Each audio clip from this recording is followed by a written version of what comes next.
বৈষম্যের জন্য কিন্তু আমাদের ছোট ছোট ভাই বোনরা মাঠে নেমেছিল। গণতন্ত্রের পথে হাঁটতে হলে আমাদের সবাইকে ঐক্যবদ্ধ হওয়া ছাড়া কোনো বিকল্প নাই।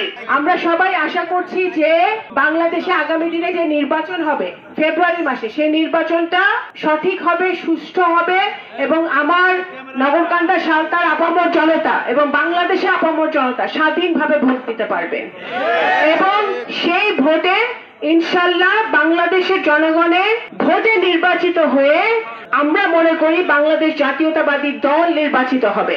আমাদের গত বছর যে ছাত্র জনতা বিপ্লব হয়েছিল, কেন হয়েছিল? কোটার বিরুদ্ধে। এই কোটা বিরোধী আন্দোলন কেন হয়েছিল? কারণ বৈষম্য। আমি যেহেতু ক্ষমতায় আছি, আমার চাকরি হইতেছে, আমার ছেলেমেয়েরা ভালো আছে, আপনি ক্ষমতায় নেই, আপনার চাকরিও পান না, আপনার ছেলে মেয়ে ভালো থাকে না। এই বৈষম্য বাংলাদেশে পদে পদে।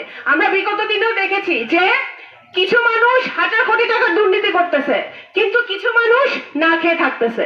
এটা তো বৈষম্য। এটা এই বৈষম্যের জন্য কিন্তু আমাদের ছোট ছোট ভাই বোনরা মাঠে নেমেছিল। এই মাঠে নামতে গিয়ে বহু ছেলে মেয়ে রক্ত দিছে, তারা মারা গেছে। তাদের রক্তের বিনিময়ে আমরা কিন্তু আবার গণতন্ত্রের পথে হাঁটতেছি। 17 বছর বাংলাদেশ জাতীয়তাবাদী দলের আমার ডাইনে বায়ে যারা আছে, সামনে বসে আছে যারা, আপনারা অনেকে মিথ্যা মামলা খেয়েছেন, অনেকে বাড়িতে থাকতে পারেন নাই।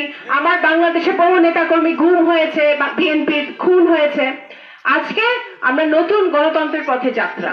এই যাত্রা, গণতন্ত্রের পথে যাত্রা করতে গিয়ে আমাদের কি করতে হবে? এই যে কিছু বক্তব্য এসেছে না, আমাদের মুরব্বীরা করেছে যে কি এক গোয়ালের গরু আরেক জায়গায়। আমি একটা কথাই আমি বুঝি, কথা হলো আমাদের যদি গণতন্ত্রের পথে হাঁটতে হয়, তোমরা যারা আমার সামনে বসে আছো, আমার ভাইরা, ছোট ভাইরা, তোমরা যদি এখানে সাঁওতাল উপজেলায় গড়তি ইউনিয়নে নগরকান্দায় তোমরা যদি কর্মসংস্থান চাও, তোমরা যদি ব্যবসা করে খেতে চাও, চাকরি করে খেতে চাও, তোমরা যদি স্বাস্থ্য চাও, চিকিৎসা চাও, তোমরা যদি ভালো মতো পড়াশোনা করতে চাও, তাহলে অবশ্যই গণতন্ত্রের পথে আমাদের হাঁটতে হবে। গণতন্ত্রের পথে হাঁটতে হলে আমাদের সবাইকে ঐক্যবদ্ধ হওয়া ছাড়া কোনো বিকল্প নাই।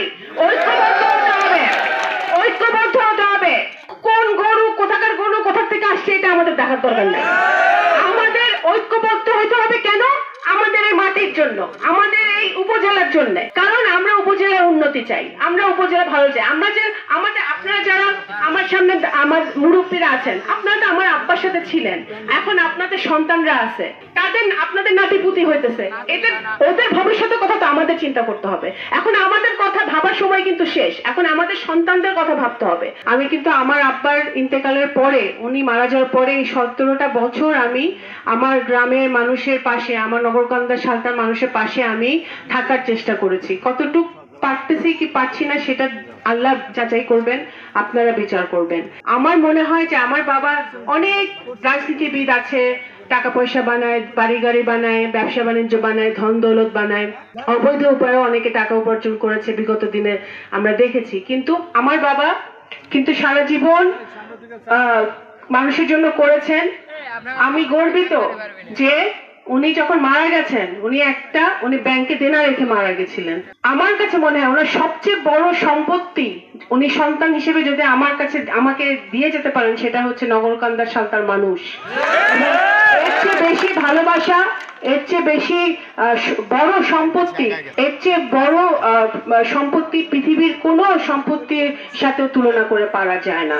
এটা সবচেয়ে বড় পাওয়া এবং আমি অত্যন্ত আপনাদের কাছে ঋণী যে আপনারা সেই ভালোবাসা, যে এরকম ভাবে আপনারা আমার আব্বাকে দিয়েছেন, সেই একই ভালোবাসা, স্নেহ এবং দিক নির্দেশনা। আমি আব্বা মারা যাওয়ার পর আপনাদের মনে আছে নাকি, আমি সবসময় বলেছি যে আপনারা মুরব্বীরা আমাকে দিক নির্দেশনা দিবেন, আমাকে পথ প্রদর্শন করবেন, সেই পথ দেখে আমি চলতে চাই।